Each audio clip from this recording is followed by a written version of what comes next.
बर्फीले पहाड़, बड़ी बड़ी नदियाँ, वाटरफॉल्स, स्ट्रीम्स और बादल, ये सब कुछ देखने के लिए हमें जाना पड़ेगा नॉर्थ सिक्किम। हेलो दोस्तों, मैं हूँ मंगल।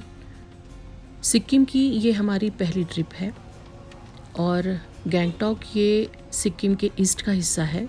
गैंगटॉक की हमारी ट्रिप ख़त्म करके हम नॉर्थ सिक्किम की ओर बढ़ रहे हैं। जैसे ही ये ब्रिज आ जाता है जहाँ सिक्किम, नॉर्थ सिक्किम हमारा स्वागत करता है, उसके बाद में ये सामने जो रास्ता आप देख रहे हैं, ये सीनिक तो है ही मगर साथ में बहुत ही थ्रिलिंग भी है। ये हमारी पहली ट्रिप थी और ये मेरे लिए वाकई में बहुत ही थ्रिलिंग ट्रिप थी। तो चलिए इस ट्रिप के मैं कुछ नज़ारे जो मैंने महसूस किए, जो मैंने देखा, वो आपको दिखा दूँ। बेसिकली सिक्किम घूमने के लिए आइडियल सीज़न माना जाता है समर का, या सितंबर, अक्टूबर, नवंबर तक आप आ सकते हैं। मगर हम यहाँ पर समर ख़त्म हो रहा था और मानसून शुरू हो रहा था, तब हमने यहाँ का हमारा सफ़र शुरू किया। ये जो आप सामने वाला रास्ता देख रहे हैं, ये रास्ता यहाँ का ईस्ट से लेकर नॉर्थ को, सिक्किम को जोड़ने वाला ये हाईवे है, यहाँ का नेशनल हाईवे। और ये सुन के जब मुझे ये बात पता चली तो मैं थोड़ा समझ ही नहीं पाई कि इतना छोटा सा रास्ता जहाँ पर दूसरी गाड़ी गुजरने के लिए एक गाड़ी को रुकना पड़ता हो, तो ये नेशनल हाईवे हो सकता है। कुछ लोग कहेंगे हिमाचल के मुकाबले ये रास्ता कुछ भी नहीं, मगर यहाँ का जो मौसम है उससे आप हिमाचल को इससे जोड़ नहीं सकते। जिस तरीके से यहाँ का मौसम बदल रहा था, तो कई लोगों ने इस बात को चुटकियाँ भी ली कि हमारे देश की राजनीति और सिक्किम का मौसम, इसका कुछ कहा नहीं जा सकता। हम आए यहाँ पर, ये सामने वाला सबसे बड़ा वाटरफॉल है यहाँ का। हमें ये लगा नॉर्थ सिक्किम का सबसे बड़ा वाटरफॉल है। और जिस तरीके से यहाँ पर आवाज़ें आ रही थी पानी की, बहाव की, तो इस वाटरफॉल का रौद्र रूप हमें दिखाई दिया। ये आपको चैटन जाते वक्त के रास्ते में लगेगा, चुंगथांग के रास्ते में, और इसे आप ज़रूर मिस मत करिएगा, ज़रूर देखिएगा। ये ब्रिज जैसे आप क्रॉस कर लें तो ये ख़त्म हो जाता है और फिर शुरू होता है ये वाला क्लिप। आप देख रहे हैं ये सामने वाला, वाकई में ये एक्चुअली एक टनल है पीछे के साइड में जो बंद था आगे लैंडस्लाइडिंग होने के कारण, तो हमें ये रास्ता लेना पड़ा। यहाँ पर बेसिकली किया गया ये है कि एक गाड़ी जब तक पास नहीं होती तो दूसरी गाड़ी वहाँ से छोड़ी नहीं जाती। तो इस रास्ते से बहुत ही, मतलब मुझे चक्कर आने लग गए थे। ये ऐसा कुछ रास्ता था। ज़िंदगी में इस रास्ते पर वापस नहीं आना चाहूँगी।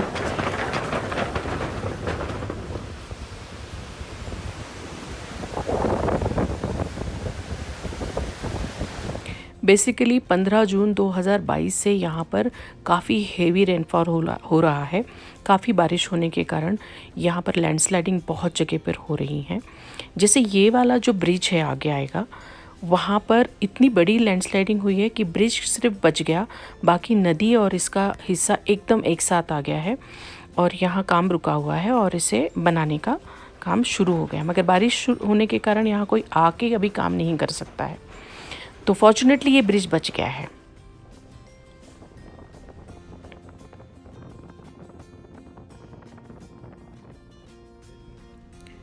ये जो बड़ी नदी आपको सामने दिखाई दे रही है, ये नॉर्थ सिक्किम का ऐसे कई सारे हिस्से आपको देखने के लिए मिलेंगे जो वैलीज़ में हैं और दो पहाड़ों के बीच से इस तरीके से स्ट्रीम्स, इस तरीके से वाटरफॉल्स इकट्ठा होके बड़ी नदी बन जाती है, फैल जाती है नदी।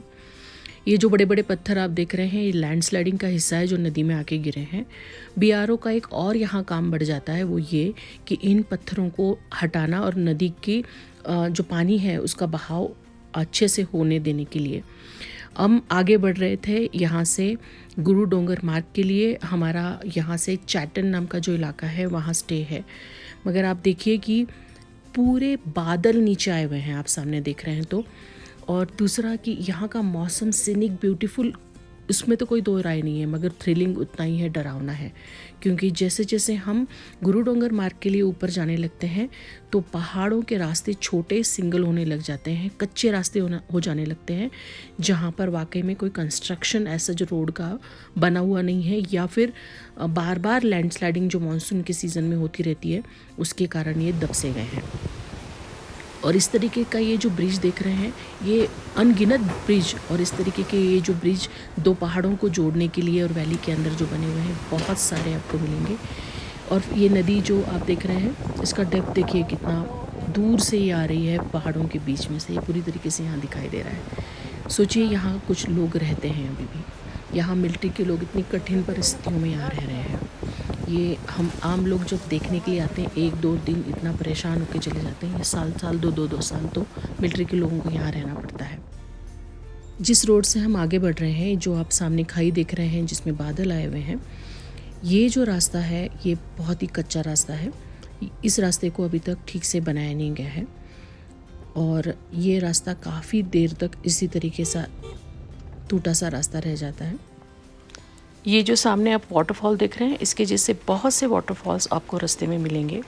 ब्रिजेस मिलेंगे जिस पर लिखा होगा कि एक व्हीकल सिर्फ जाए, मगर आप मौसम को देख के ही यहाँ पर रुकिए।